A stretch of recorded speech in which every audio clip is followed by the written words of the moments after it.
ये जो तोड़फोड़ की घटना है, कहाँ की घटना है, क्या हुआ विकास सरदार की गाड़ी के साथ? अभिषेक काम कर रहा है।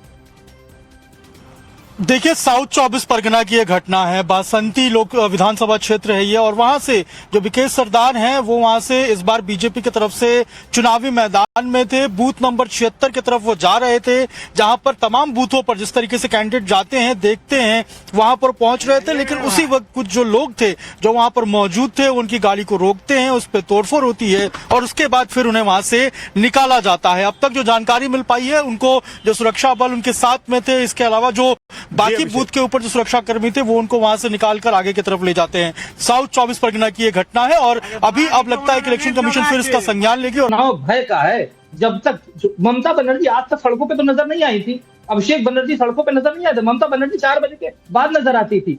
वो भय का वातावरण खत्म हो गया, इनके भय का आतंक खत्म हुआ। इसी वजह से ममता बनर्जी तिलमिला रही है। मैं नबी साहब आ रहा हूँ, दुष्यंत नागर कुछ बोलना चाह रहे हैं। आप सबके पास अपने हाथ उठाए। दुष्यंत मैं तो सीधी पहुंच नहीं होती।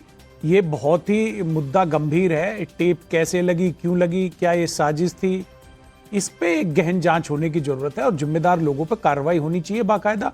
आपराधिक साजिश किस पे सवाल खड़ा होता है दुष्यंत? चुनाव आयोग पे सवाल खड़ा होता है, पॉलिटिकल पार्टी पे सवाल खड़ा होता है, किस पे खड़ा होता है? चुनाव आयोग पे सवाल खड़ा होता है। जो लोग चुनाव को देख रहे हैं, जो वहां 3 लेयर की सिक्योरिटी लगी है, जो ऑब्जर्वर हैं, उन सब की जिम्मेवारी है। अब इसमें आप इधर उधर की बातें करके नहीं बच सकते। वही तो, पोलिंग बूथ के अंदर हर पॉलिटिकल पार्टी का एजेंट बैठता है, उसको पता होता है कि कौन आ रहा है, कौन जा रहा है। ऐसे टेप लग जाना और टेप लगने के बाद वीडियो आ जाना, ये अपने आप में चौंकाने वाली स्थिति है। बहुत बड़ी बात है। मेरे बात आपको एक अपडेट दे दूं, जैसे ही ये खबर हमने दिखाई उसके बाद तुरंत इलेक्शन कमीशन ने संज्ञान ले लिया है। नवभारत पर खबर दिखाए जाने के बाद ईसी एक्शन में आया है। चुनाव आयोग ने टेप वाले वीडियो का संज्ञान ले लिया है। वीडियो सही हुआ तो दोबारा वोटिंग कराई जा सकती है, चुनाव आयोग की तरफ से यह बताया जा रहा है।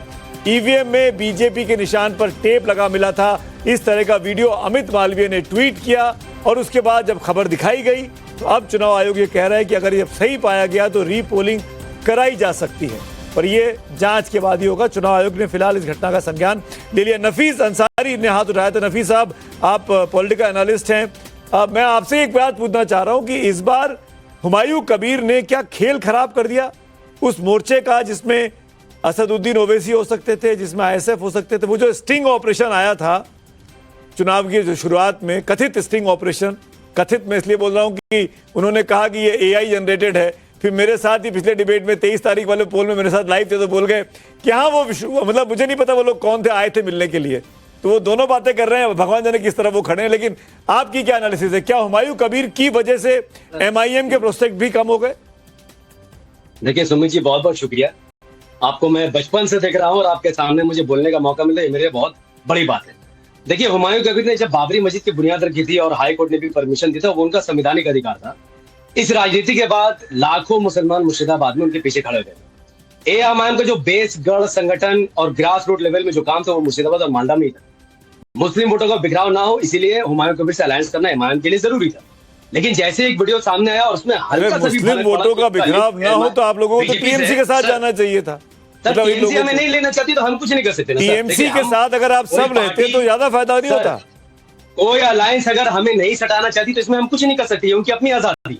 हम तो चाहते हैं कि इंडिया अलायंस में हम शामिल हो बाजाब्ता हर बार जब इंडिया अलायंस को जरूरत पड़ती है। मतलब आप एमआईएम की तरफ से बोल रहे हैं कि आप हुमायूं कबीर की तरफ से बोल रहे हैं? सर मैं एमआईएम की तरफ से बोल रहा हूँ। हुमायूं की तरफ? एमआईएम की तरफ से बोल रहा हूँ। और मैं एमआईएम कोलकाता आप भी इंडिया अलायंस में आना चाहते हैं? हुमायूं कबीर भी? हमने देखिए सर, बिहार में हमने सीमांचल की लड़ाई लड़ी और हमने इंडिया अलायंस में आने की डिमांड रखी, उन्होंने रिजेक्ट कर दिया। बिहार के जनता ने उनको सबक सिखाया, हो सकता है अगली बार उनको अकल आ जाए। इस बार भी हम लोगों ने इंटरनल लेवल पर टीएमसी से कोशिश की, उन्होंने हमें साफ सटाने से इनकार किया। खैर उनकी वो अपनी मर्जी है। देखिए, बात मैं करूंगा, अभी ये जो हिंसा चल रही है इसका मैं खंडन करता हूं। आज अमित मालवीय या बीजेपी के नेता का शायद दिमाग हैंग हो चुका है। सर, सीएपीएफ के 2,40,000 जवान पश्चिम बंगाल में पहला फेज में बीजेपी नेता को मुर्शिदाबाद में दौड़ा कर मारा गया जी। दूसरा फेज में अर्जुन सिंह को मारा गया। अब आप बोल रहे हैं कि ईवीएम में छेड़छाड़ हुई है, जो कि सीधा इलेक्शन कमीशन ऑफ इंडिया के अंडर आता है। आप ट्वीट करके अपनी सरकार पर सवाल उठा रहे। सर, बीजेपी नेता पश्चिम बंगाल में कह रहे हैं कि अगर बीजेपी सरकार नहीं आई तो हिंदू खतरे में।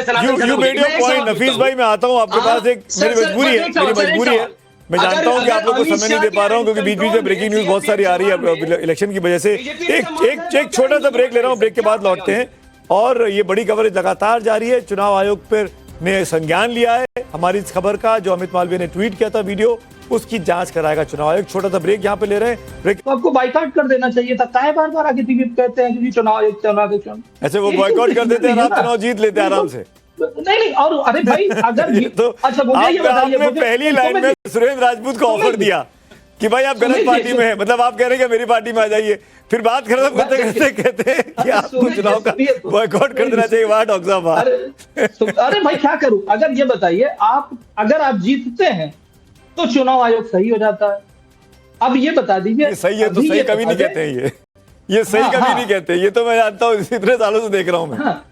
जब जीत जाते हैं तो ये नहीं कहते हैं, जब हार जाते हैं तो कहते हैं चुनाव आयोग। अरे भाई यहाँ पर आप भी तो चाहते हैं कि टीएमसी, राहुल गांधी कहते हैं कि टीएमसी के तुष्टीकरण की वजह से भारतीय जनता पार्टी आ रही। ये तो सुरेंद्र राजपूत डिस्प्यूट ही नहीं कर सकते। हाँ। तो कम से कम जो आरोप बीजेपी ममता जी के ऊपर लगा रही है वो बात सही है, कम से कम इस पर तो रहिए।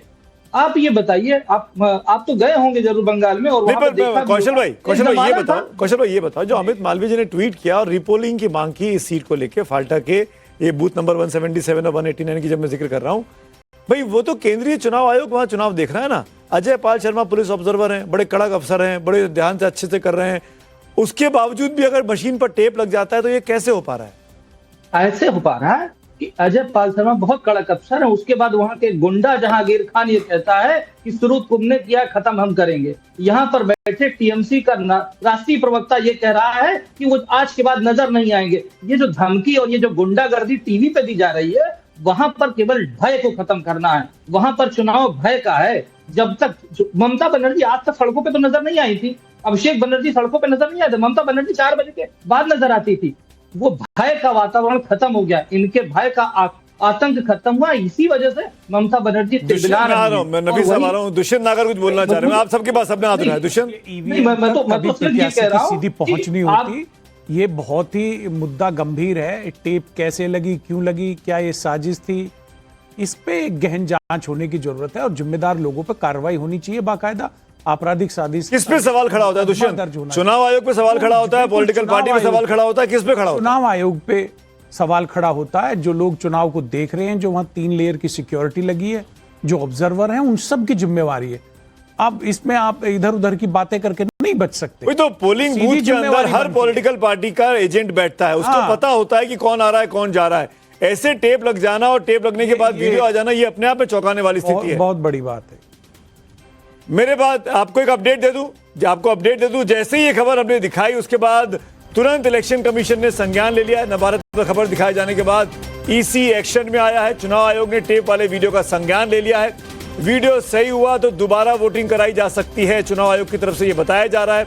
ईवीएम में बीजेपी के निशान पर टेप लगा मिला था, इस तरह का वीडियो अमित मालवीय ने ट्वीट किया और उसके बाद जब खबर दिखाई गई तो अब चुनाव आयोग ये कह रहा है कि अगर ये सही पाया गया तो रीपोलिंग कराई जा सकती है, पर ये जांच के बाद ही होगा। चुनाव आयोग ने फिलहाल इस घटना का संज्ञान ले लिया। नफीस अंसारी ने हाथ उठाया था। नफीस साहब, आप पॉलिटिकल एनालिस्ट हैं, मैं आपसे एक बात पूछना चाह रहा हूं कि इस बार हुमायूं कबीर ने क्या खेल खराब कर दिया उस मोर्चे का जिसमें असदुद्दीन ओवैसी हो सकते थे, जिसमें आईएसएफ हो सकते थे? वो जो स्टिंग ऑपरेशन आया था चुनाव की जो शुरुआत में, कथित स्टिंग ऑपरेशन, कथित मैं इसलिए बोल रहा हूं कि उन्होंने कहा कि ये एआई जनरेटेड है, फिर मेरे साथ ही पिछले डिबेट में 23 तारीख वाले पोल में मेरे साथ लाइव थे तो बोल गए कि हाँ वो मतलब मुझे नहीं पता वो लोग कौन थे, आए थे मिलने के लिए।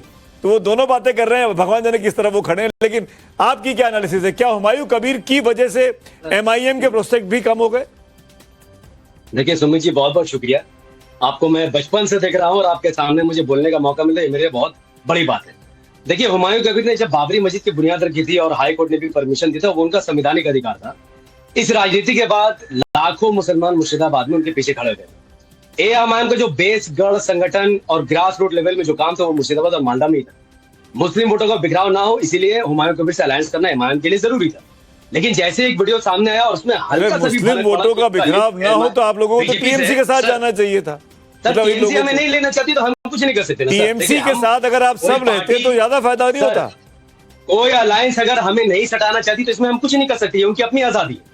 हम तो चाहते हैं कि इंडिया अलायंस में हम शामिल हो। बाजाप्ता हर बार जब इंडिया अलायंस को जरूरत पड़ती है, मतलब आप बोर्ड एमआईएम करती की तरफ से बोल रहे हैं कि आप हुमायूं कबीर की तरफ से बोल रहे हैं? सर मैं एमआईएम की तरफ से बोल रहा हूँ। हुमायूं की तरफ मैं से? एमआईएम की तरफ से बोल रहा हूँ। अच्छा। और मैं एमआईएम आप भी इंडिया अलायंस में आना चाहते हैं? हुमायूं कबीर भी? हमने देखिए सर, बिहार में हमने सीमांचल की लड़ाई लड़ी और हमने इंडिया अलायंस में आने की डिमांड रखी। उन्होंने रिजेक्ट कर दिया। बिहार के जनता ने उनको सबक सिखाया, हो सकता है अगली बार उनको अकल आ जाए। इस बार भी हम लोगों ने इंटरनल लेवल पर टीएमसी से कोशिश की, उन्होंने हमें साफ सटाने से इनकार दिया। खैर उनकी वो अपनी मर्जी है। देखिए बात मैं करूंगा, अभी ये जो हिंसा चल रही है इसका मैं खंडन करता हूं। आज अमित वालबिया या बीजेपी के नेता का शायद दिमाग हैंग हो चुका है। सर सीएपीएफ के 2,40,000 जवान पुलिस पश्चिम बंगाल में पहला फेज में बीजेपी नेता को मुर्शिदाबाद में दौड़ा कर मारा गया जी। दूसरा फेज में अर्जुन सिंह को मारा गया। अब आप बोल रहे हैं कि ईवीएम में छेड़छाड़ हुई है, जो कि सीधा इलेक्शन कमीशन ऑफ इंडिया के अंडर आता है। आप ट्वीट करके अपनी सरकार पर सवाल उठा रहे हैं। सर बीजेपी नेता पश्चिम बंगाल में कह रहे हैं कि अगर बीजेपी सरकार नहीं आई तो हिंदू खतरे में, सनातन खतरे यू में। मेड योर पॉइंट नफीस भाई, मैं आता हूं आपके पास। एक मेरी मजबूरी है, मैं जानता हूं कि आप लोग को समय नहीं दे पा रहा हूं क्योंकि बीच बीच में ब्रेकिंग न्यूज बहुत सारी आ रही है इलेक्शन की वजह से। एक छोटा सा ब्रेक ले रहा हूं, ब्रेक के बाद लौटते हैं। और ये बड़ी कवरेज लगातार जारी है। चुनाव आयोग पर ने संज्ञान लिया है हमारी इस खबर का, जो अमित मालवीय ने ट्वीट किया था वीडियो, उसकी जांच कराएगा चुनाव आयोग। छोटा सा ब्रेक यहां पे ले रहे हैं। ब्रेक